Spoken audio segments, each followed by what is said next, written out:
마가복음 14장 32절부터 42절 말씀을 한 절씩 교독하시겠습니다. 32절 말씀 제가 먼저 읽겠습니다.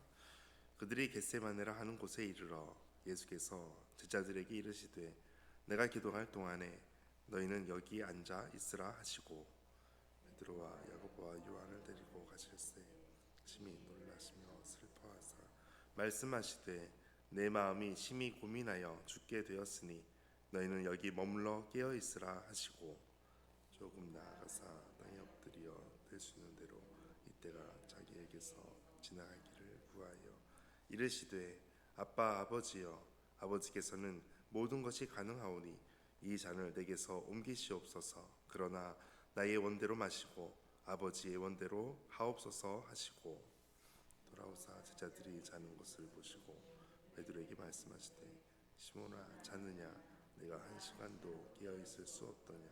시험에 들지 않게 깨어 있어 기도하라. 마음에는 원이로되 육신이 약하도다 하시고 다시 나아가 동일한 말씀으로 기도하시고 다시 오사 보신즉 그들이 자니 이는 그들의 눈이 심히 피곤함이라. 그들이 예수께 무엇으로 대답할 줄을 알지 못하더라. 세 번째 오사 그들에게 이르시되 이제는 자고 쉬라. 그만 되었다. 때가 왔도다. 보라 인자가 죄인의 손에 팔린. 함께 읽겠습니다. 일어나라 함께 가자. 보라 나를 파는 자가 가까이 왔느니라. 아멘. 주님의 말씀입니다. 오늘도 주님의 치유와 회복이 함께 하시기를 축복합니다. 오늘의 말씀은 굉장히 유명한 예수님의 기도입니다.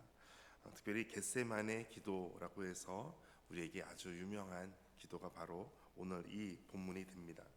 32절에 그들이 겟세마네라 하는 곳에 이르러 예수께서 제자들에게 이르시되 내가 기도할 동안에 너희는 여기 앉아 있으라 하시고 33절에 베드로와 야고보와 요한을 데리고 가실새 심히 놀라시며 슬퍼하사 제자들과 다 같이 가면서 기도할 동안에는 내가 여기 앉아 있으라 제자들에게 자리를 알려주십니다. 여기 앉아 있으라. 지정석이죠. 예수님께서 지정해 주신 자리입니다. 거기에 제자들에게 너희는 여기 앉아 있으라. 그리고 베드로와 야고보와 요한은 데리고 가십니다. 그리고 심히 놀라며 슬퍼하시고 말씀하시되 베드로 야고보 요한에게 하시는 말씀이 이것입니다. 34절 같이 읽겠습니다. 시작. 말씀하시되 내 마음이 심히 고민하여 죽게 되었으니 너희는 여기 머물러 깨어 있으라 하시고 아멘. 예수님의 마음이 심히 고민하여 죽게 되었다. 마음에 심히 고민하는 것으로 인해서 죽기까지 할 정도다라고 제자들에게 이야기합니다. 그리고 너희는 여기 머물러 깨어 있으라. 예수님의 말씀은 모든 제자들에게는 여기 앉아 있으라. 그리고 베드로, 야고보, 요한에게는 너희는 여기 머물러 깨어 있으라라고 말씀하십니다. 심히 고민하여 죽게 되었다. 이 정도로 이야기할 정도면 같이 들었던 사람들도 가만히 있을 수 없습니다. 같이 그 마음을 같이 공유하고 나누고 그 예수님께서 이렇게 말씀하실 정도면 베드로, 야고보, 요한 정도면 특별히 더 깨어서 예수님을 위해서 중보기도 해야 되는 상황이 되었을 것입니다. 예수님은 이제 35절에 조금 나아가사 땅에 엎드려 될 수 있는 대로 이때가 자기에게서 지나가기를 구합니다. 그 내용이 이것입니다. 36절에 아빠 아버지여 아버지께서는 모든 것이 가능하오니 이 잔을 내게서 옮기시옵소서. 그러나 나의 원대로 마옵시고 아버지의 원대로 하옵소서. 이것이 예수님의 모든 기도 제목이었습니다. 모든 것을 하나님 옮기시옵소서. 그러나 아버지의 원대로 하옵소서. 겟세마네 기도가 유명한 이유는 바로 이것입니다. 예수님께서 기도하셨다라는 것이고 예수님께서 예수님의 뜻이 아니라 아버지의 뜻대로 하옵소서라고 하는 기도가 바로 겟세마네 기도이기 때문입니다. 예수님께서 조금 나아가사라는 것은 아주 멀리가 아닙니다.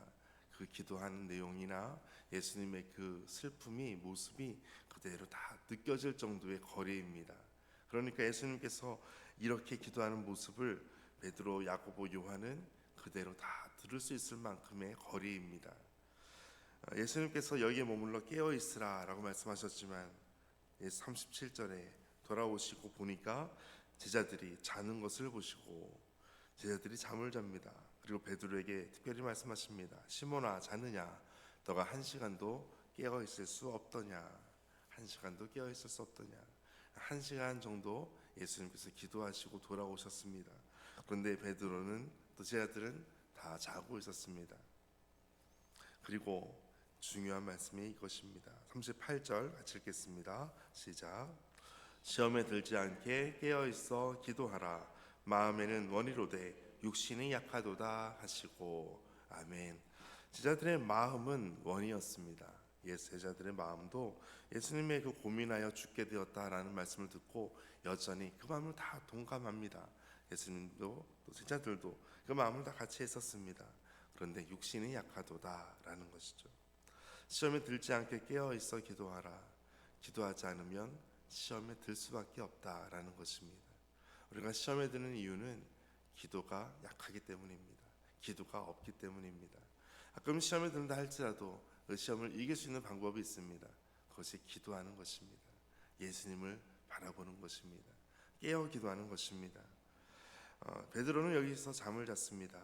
그리고 나중에 베드로서를 보게 되면 만물의 마지막이 가까이 왔으니 그러므로 너희는 근신하여 깨어 기도하라 라고 전하는 말씀을 누가 했냐면 사도 베드로가 합니다.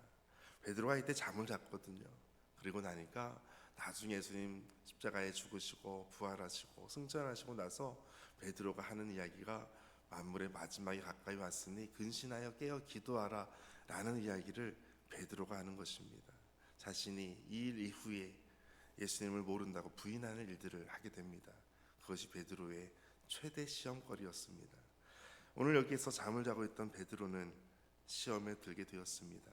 예수님께서 하시는 말씀이 그대로 되었던 것입니다. 시험에 들지 않으려면 깨어 있어야 한다라는 것입니다. 날마다 깨어서 주님 앞에서 기도하며 더 주님께 나아가게 되시기를 축복합니다. 39절에 다시 나아가 동일한 말씀으로 기도하십니다. 다시 오십니다. 그들은 또 자고 있습니다. 그들의 눈이 심히 피곤했습니다. 예수님께서 그렇게 말씀하실 때 제자들은 유구무원이었습니다. 할 말이 없었습니다. 예수께 무엇으로 대답할 줄을 알지 못하더라. 그들이 또 잠을 잤습니다. 예수님께서 오셨을 때 할 말이 없습니다. 다시 또 세 번째 또 오십니다. 41절에 세 번째 오사 그들에게 이르시되 이제는 자고 쉬라. 그만 되었다. 때가 왔다. 보라, 인자가 죄인의 손에 팔리느니라. 이제는 더 이상 기회가 없습니다. 이제는 가고 자고 쉬자라고 말씀합니다. 42절 같이 읽겠습니다. 일어나라, 함께 가자. 보라, 나를 파는 자가 가까이 왔느니라. 아멘. 예수님께서 기도를 3번 다 마치시고 나서 이제는 인자를 팔 자가 가까이 오게 되었습니다. 예수님의 이 기도 두 가지를 볼 수가 있습니다. 예수님께서 한 번, 두 번, 세 번, 여러 번 하나님께 기도하는 모습을 봅니다. 예수님의 기도가 겟세마네 기도로 유명해지게 됩니다. 그 유명한 기도는 예수님의 기도이기 때문에 그렇습니다. 또 중요한 이유는 예수님께서 제자들에게 특별히 깨어 있어 기도하라라고 말씀하시고 기도했기 때문입니다. 또 중요한 이유는 이 겟세마네 기도가 우리를 구원하기 위한 바로 십자가 지시기 직전에 예수님의 기도이기 때문에 그렇습니다. 또 중요한 것은 반대로 예수님 외에 제자들의 모습을 봤을 때 한 시간도 깨어 있을 수 없었던 제자들의 모습을 보면서 우리가 더욱더 주님 앞에 깨어 기도해야 되는 이유가 바로 예수님의 말씀이기 때문에 그렇습니다. 오늘 예수님의 순종의 기도로 십자가의 모든 고난을 통하여 우리의 모든 구원을 이루셨던 것처럼 오늘도 우리가 기도를 통하여 또 한 영혼을 살리고 또 예수께로 이끄는 귀한 은혜가 있게 되시기를 주의 이름으로 축복합니다. 함께 기도하겠습니다. 주님, 인생의 깊은 밤을 지날 때에 겟세마네에서 기도하셨던 주님과 마주하기를 원합니다. 하나님의 뜻을 알고 그 뜻에 온전히 순종하기 위해 기도하신 예수님처럼 우리도 그렇게 기도하게 하여 주옵소서. 인생의 여러 가지 시험과 어려움 앞에서 무너지지 않도록 오늘도 깨어 무릎 꿇게 하여 주옵소서. 세상에 무릎 꿇지 않기 위하여 오직 하나님께 기도하며 나아가도록 날마다 붙잡아 주옵소서. 예수님의 이름으로 기도하옵나이다.